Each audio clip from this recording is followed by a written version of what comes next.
Good afternoon, everybody. My name is Chris Castillo, now known as the Butterman, thanks to drunken Facebook rants.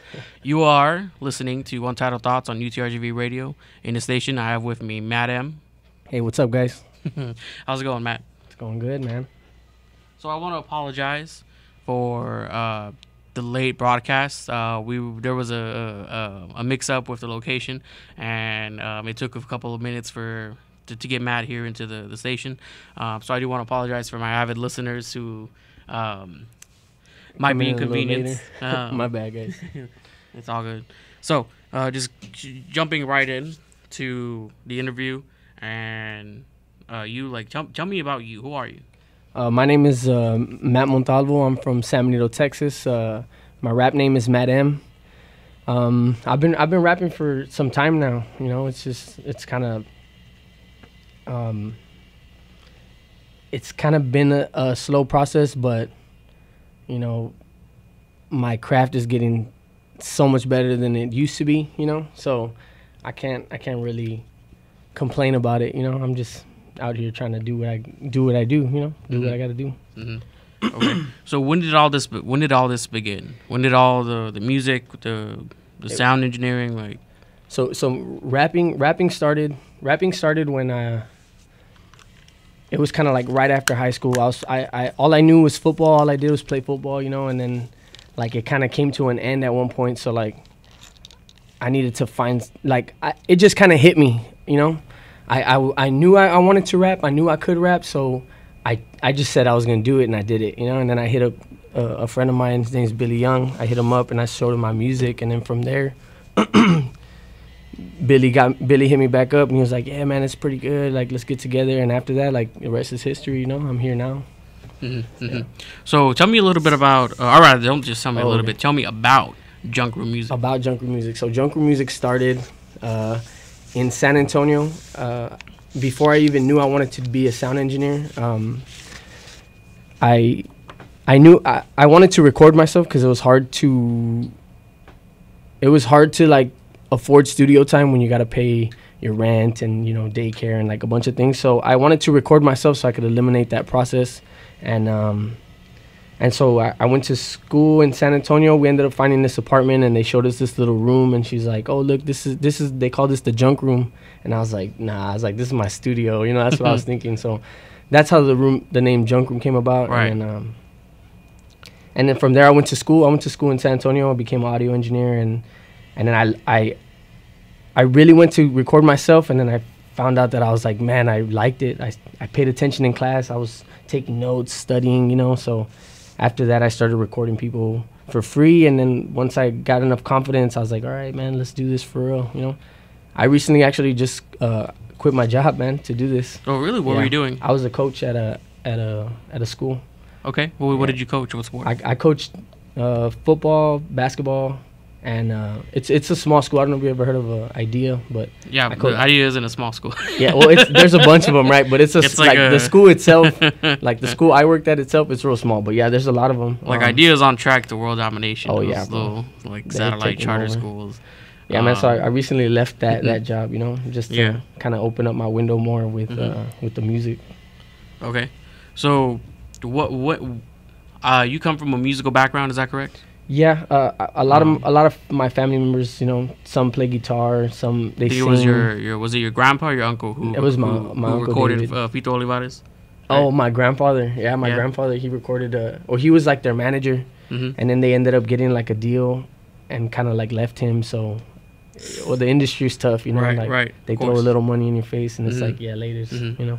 Of course. That's kind of what happened. So do you attribute that to your own desire to be a part of like music and to be a part of the musical scene? Like is that something that influenced you, or do you feel it's more inward? I guess I was more influenced when I kind of heard about it, but the drive kind of comes like, I don't know, it's kind of natural. Like I just want it, you know. Like sometimes you just know, and that's kind of where I'm at right now. Like I just know it, but I mean it's inspiring to know that like my family has done things before in the past that you know may seem impossible, but so it's cool. So on that note, you come from a family that has some experience in music. Mm-hmm. Was your family opposed to the idea of you becoming a rap artist? 'Cause I believe it was your uncle who played in like kind of like an indie punk genre band, and your obviously your grandfather was doing like that Tejano Norteño sound. So were they a little opposed to you doing like hip hop, or was it more like no one really like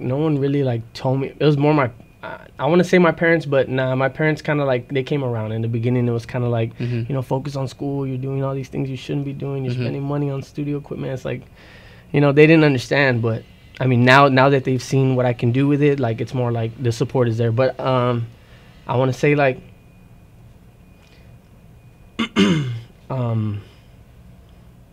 I'm sorry. What'd you ask me again?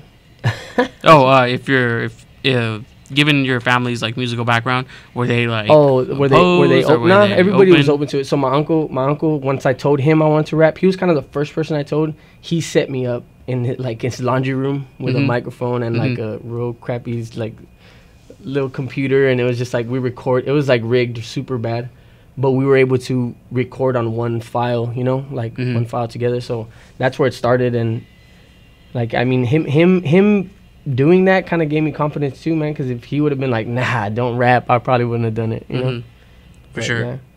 But my grandpa, I haven't really talked to him. It's been a little bit, What about your mom? Was your mom okay with it? She was cool. She was more like, stop cussing so much, and I was like, all right, I'll try, but that never happened, Of course.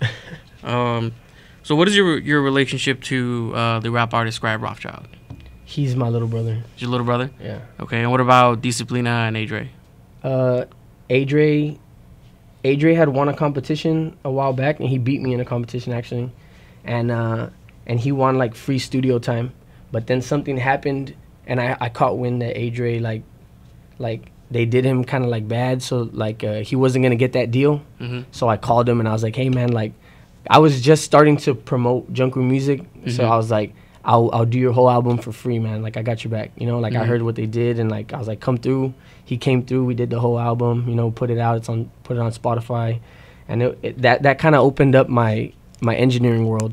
People like heard it and they were like, man, who mixed your stuff or who did this? And then from there we just, And then Disciplina came because he knew Adre, and then so Adre told him, and then Disciplina he became a customer, and he pretty much like Disciplina's part of the Junk Room now. He's always there, I want to bring the conversation back to Junk Room real quick. Just a basic question.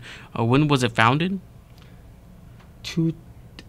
I guess like the name itself, or like my actual. The actual like when did you start recording? I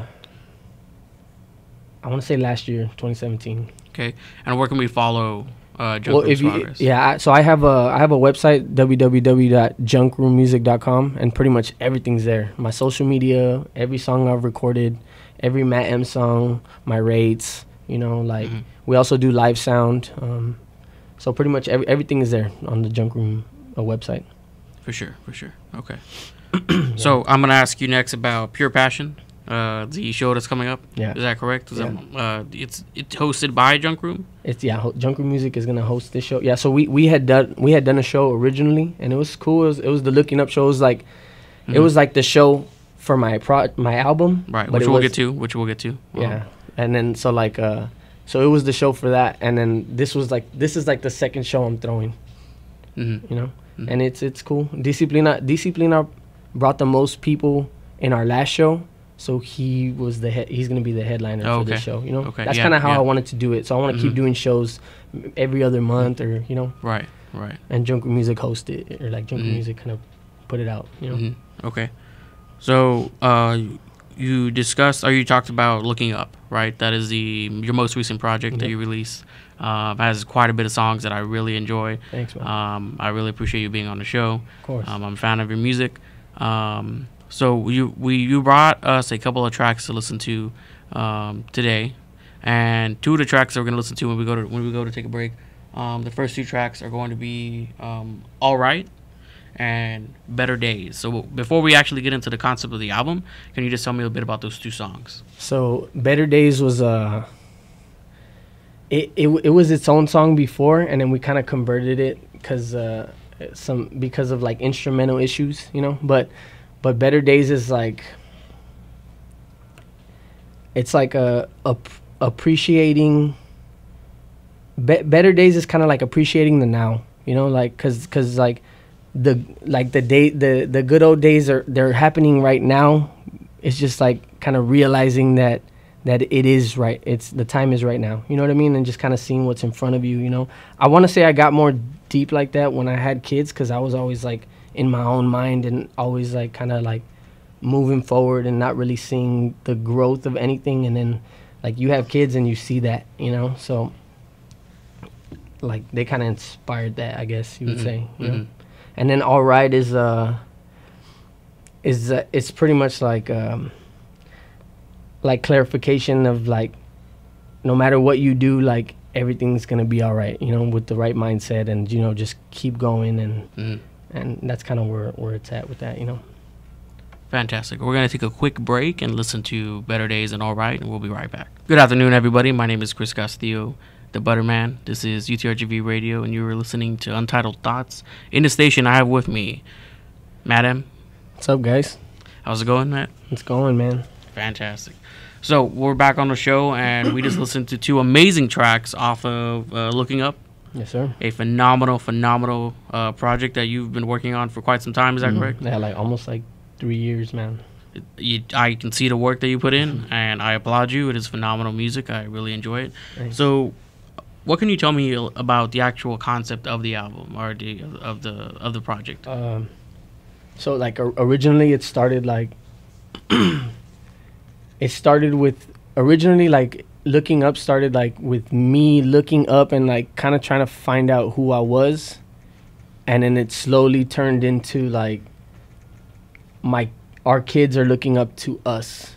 You know what I mean? Yes. Like almost in that aspect. But the album was actually called Views from the Bottom for a little bit. You know, I switched it to Looking Up when I thought I had that name, and then like Drake had Views from the Six, and that's where I was like, maybe I did hear it somewhere, you know, right. Like so that album dropped, and then so I changed it to Looking Up, you know, kind of same idea. But who did the cover art? So he's one of my friends. We work together. His name's Christian Wilcox. He's an artist from San Benito. Yeah, man.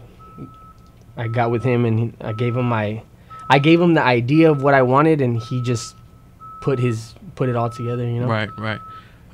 For those of you listening, I apologize for the construction noise. It has been beyond my control for the past year, and they just keep getting closer and closer to the building because for some reason they're building towards us, not away. So again, I apologize. Hopefully they'll quit soon. But bringing it back to the conversation about Looking Up, where can I get a copy of it if I'm looking to get a copy of it? You can order one on the Junk Room Music website, or catch me in person at one of my shows. Just throwing that out there, you know, May 12th. And then, or you can get it on Spotify, iTunes, Google Play, Tidal, all those, you know, the main platforms that are out right now. Even on SoundCloud, it's on SoundCloud, YouTube. Fantastic. Yeah, man. Okay, so I want to ask you about your another project that you had worked on called No Stress. What can you tell me about that project? So it's I dropped 2 No Stress, the original No Stress, and then there's No Stress 2, which was when I came back home. No Stress 2 was kind of like, I just put a couple songs together, and it was pretty good. Like, it was a nice little project that we put together. But I had just moved back home, so I met this engineer, and I was like, hey man, I got an idea for a project. And then we just got to work on it, you know, put a bunch of songs together. But yeah, man, it was a real solid project, honestly. Okay, so when you're working on a project, what do you do? Like, what is your process when it comes to writing, the music, the concept? Like, what is it that Matt M does?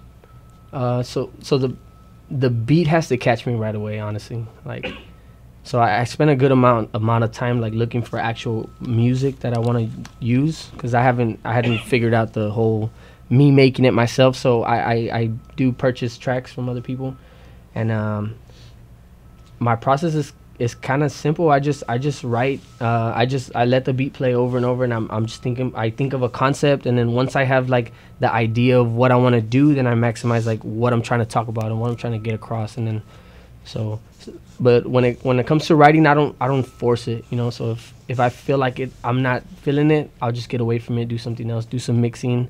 If I don't feel like mixing, I'll, go hang out with my kids or go outside or do something else just to keep my mind off it, because I'm not trying to stress. You know what I mean? Right. I really admire how public you are with your affection for your kids, and for how you tend to post a lot of pictures on Instagram, Facebook, where it's almost as if they're involved in the process of the actual mixing. Like you have pictures where you'll have like your daughter in like the booth with you and like things like that. And I think that's a very positive message that you're sending out. Yeah, man. They pretty much live in the junk room, man. Honestly, because I'm there as soon as like probably from like 6 o'clock, 7 o'clock till 2 in the morning. So if they're awake, they're there. Mm-hmm.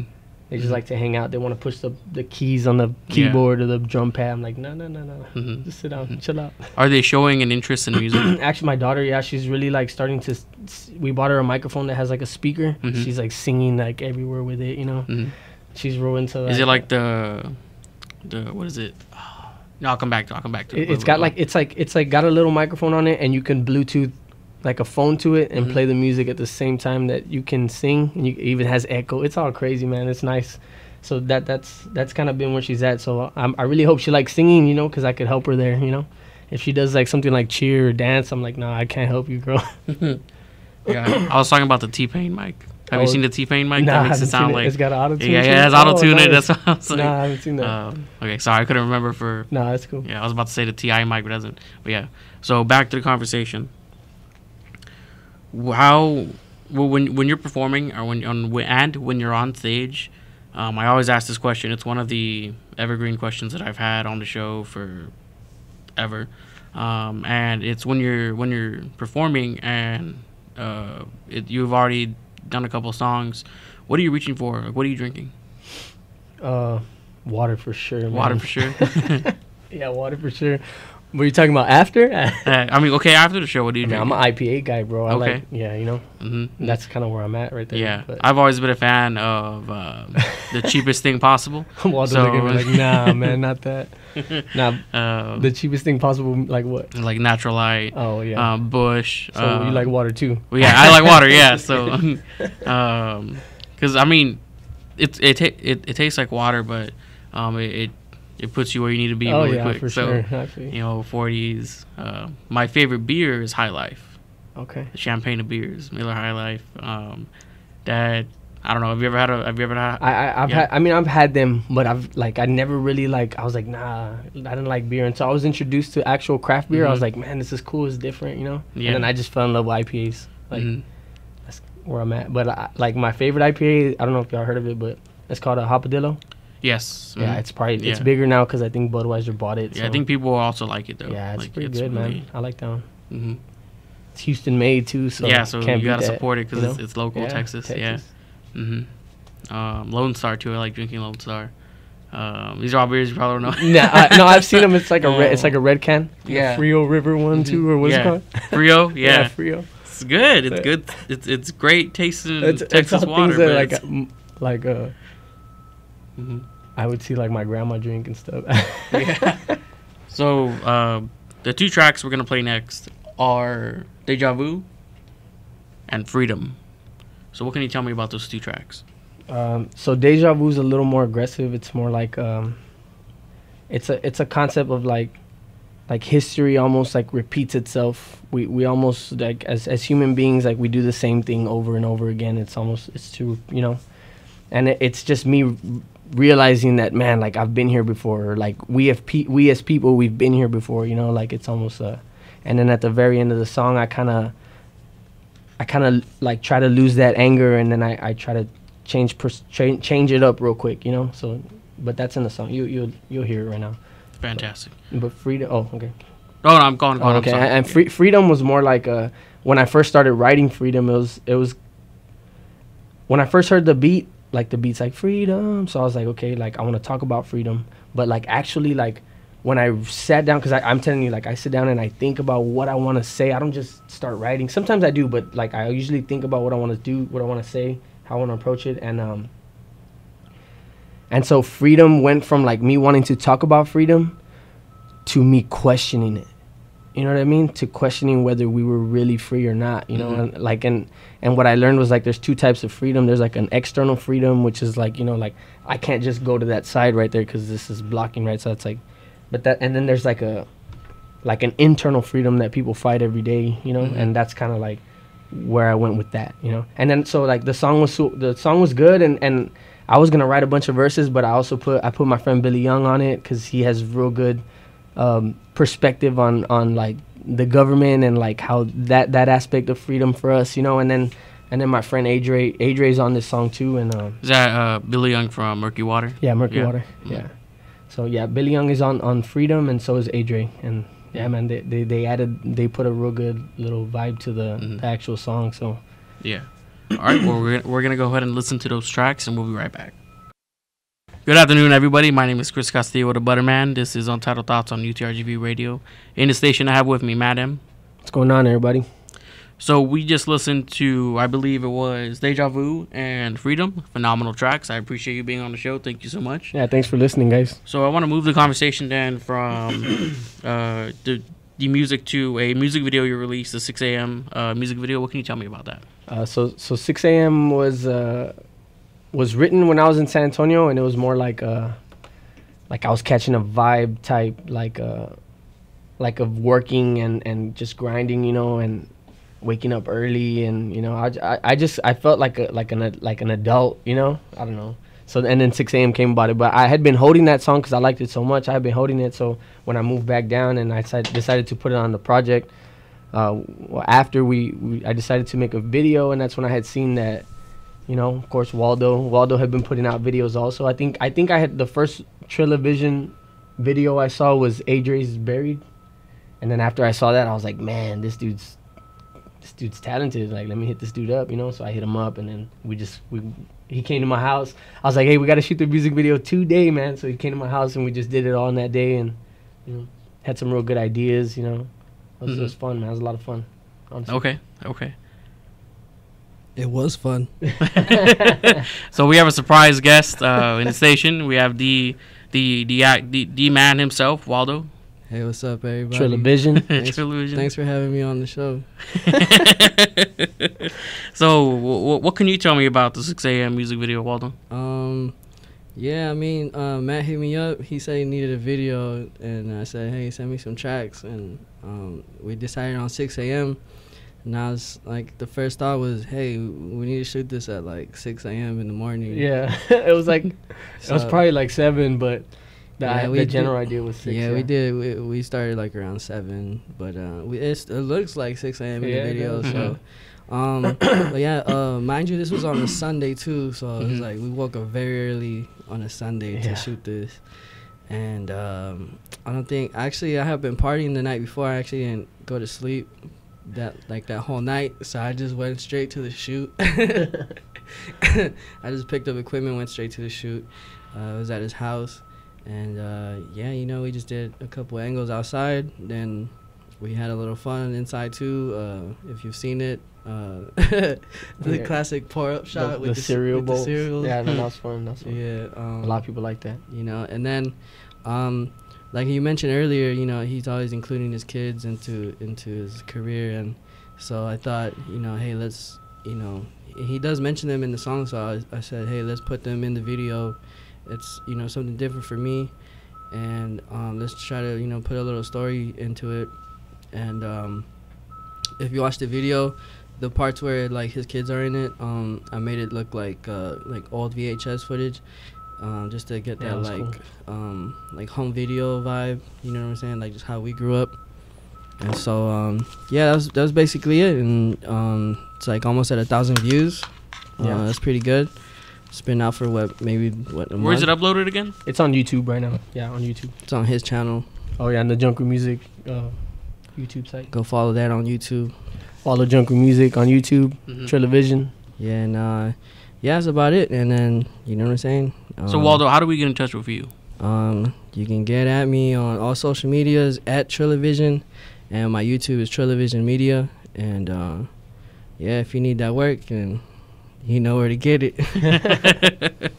Thanks for being on, Waldo. Thank you. We're gonna go back to the Madam Show.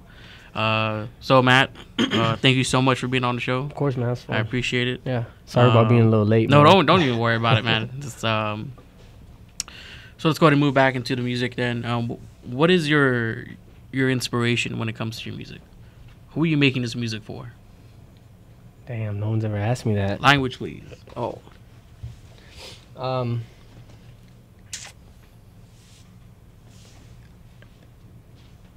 I want to say that,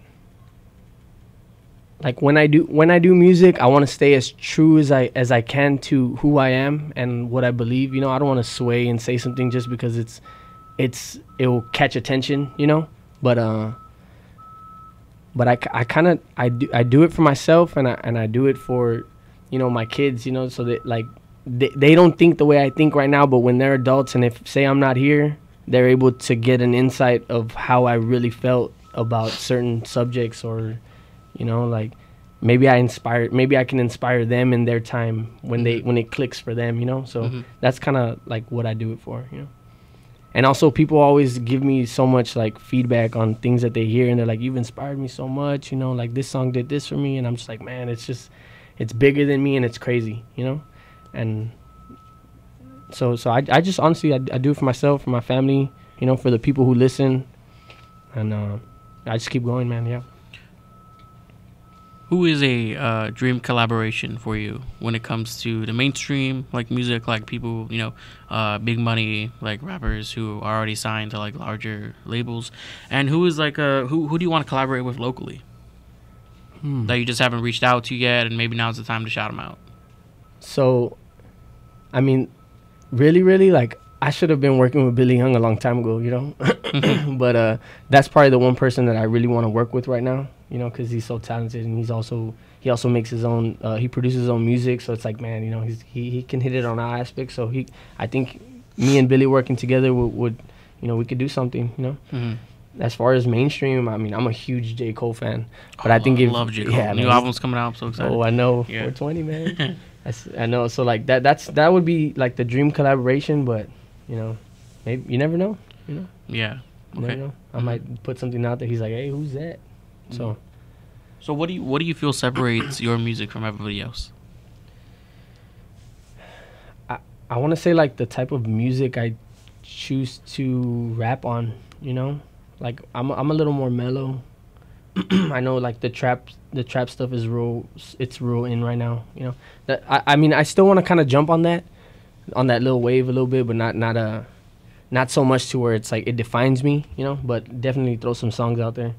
But I think that's what separates me is kind of like, and what I choose to talk about, you know. Like, there's a lot of content being put out that not that I don't agree with, but it's just kind of like you're not really saying anything, you know. But I think that's kind of what separates me. I feel like I'm trying to say I'm just trying to put out content that can be that can be kind of like understood, you know. Sorry about that. Yeah. Right. Okay. So when it comes to how you make music, not I mean like the actual like making of like the beats. I mean, but like your writing like writing and yeah. stuff like that. Do you always have a concept? Are you always thinking about the project first? Or are you thinking about like I just want to make some songs? Yeah. If they end up like correlating, awesome. Or what's the? Yeah. So honestly, Looking Up was probably the only project that I kind of like. I knew I wanted to have like structure all the way through. So if you listen to the album from beginning to end, there's parts in between, and like it just ties the whole album together. But everything else that I have ever released was kind of like we just put a bunch of songs together, and it was like, okay, not this one, okay, this one, boom, put it out, you know. That's kind of where, yeah. That's probably gonna be my next project. It's gonna be like a lot of, cause like the next one I don't have an idea of how to put it all together, but the songs are good, you know. So that's kind of like we're just gonna put it as a whole, you know? Right. So it's not gonna have a specific concept. It's just more like a breadth of your work. Okay. Like Looking Up is like a project that you know how Kendrick Lamar had like Good Kid, Mad City, and it was like a lot of bangers, and then he had To Pimp a Butterfly, and it was like structural. So like Looking Up is like To Pimp a Butterfly. I kind of jumped the gun and went straight to like a concept album, you know. Yeah. And so now I'll go back to do like something with a lot of bangers and for sure some good vibes. Okay. Let me see. So, again, thank you. Thank you for being man. on the show. Yeah, I man. appreciate it. That's cool. This is awesome. I only have 2 shows left for season 5. Hopefully, I'm sorry, season 4. Hopefully, season 5 will be a thing. Yeah. I don't know what's gonna happen with season 5 because I gotta find somebody to sponsor me. I gotta find like somewhere to do the show. The difference between the thing about season 5 is it's not gonna be live anymore, but it will be uncensored. So there's that. Oh yeah. So bring me back, man. Yeah, for sure. So we're gonna go ahead and take a quick break. The songs we're going to play are "Listen" and "Take Off." What can you tell me about those 2 tracks? Listen is more like a. It's kind of like a listen to me type deal, you know. But at the same time, it was more like in the beginning of the album, it starts like I never listen, you know, and I think never, like I'm not saying I think never listening can help you in a way, because in a sense that like people would tell you negative things or kind of bring you down or like make you feel like you can't do something, and at that point like you not listening to them would benefit you, you know, because that'll bring you down. So, and then Takeoff was more like I realized that I wanted to leave San Antonio and come back home because I realized that I didn't need to leave to help the people I knew, you know. So yeah, and then I threw on my one of my good friends. His name's Hizzo. I threw him on that track and he did his thing. Yeah, for sure. All right, well, we're gonna go ahead and take a quick break and we'll be right back. Good afternoon, everybody. My name is Chris Castillo, the Butterman. In the station, I have with me Matt M. What's up, guys? You're listening to Untitled Thoughts on UTRGV Radio. Matt, thank you so much for being on the show. I really appreciate it. You're one of my favorite. Well, I shouldn't say you're my favorite because like I've had too many people. No, you already said it, man. You already said it. You are one of my favorite rap artists in the Valley. Awesome, man. Thank you. Really appreciate you for being here. And I just want to know, like, right now is your time to tell me what's happening, what's going on, what's coming next. Cool, man. So yeah, so at right now probably release a couple singles. But we're gonna throw a show in San Benito. Disciplina will be headlining it. It's called Pure Passion.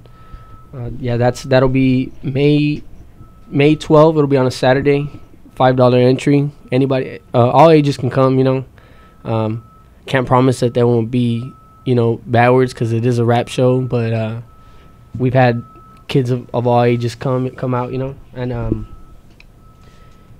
also right now, so I'm doing a lot more recording and mixing and mastering, you know. So that's kind of like where I'm at with it. For sure.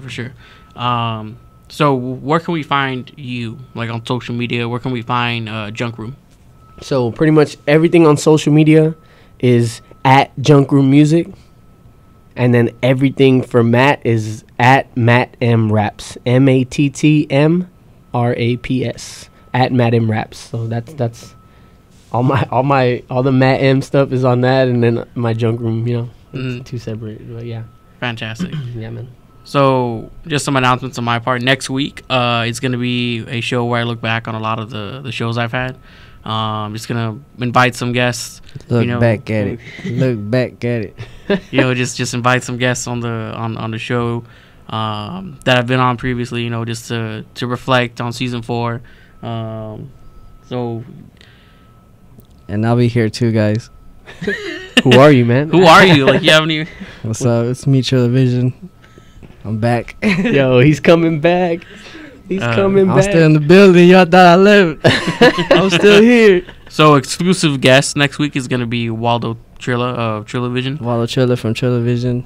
We here in the building. Yeah. With Matt M Raps. Yeah. We might have to change that name later on. Nah, I like it. Let them know what I do, man. You know. Matt M Raps. Gotta let them know. Yeah. So next week, you know, Waldo's going to be on the show for a bit. Hopefully, he'll bring the ramen and the Takis. It's gonna be great. You know, tune in next week. Matt, thank you so much for being on the show. Thank you, man. Thank you. Would love to collaborate with you later on. Yeah, man. Thank you everybody for listening. The Lemon Magazine is still looking for writers, so please contact me on Facebook, and I will see you next week.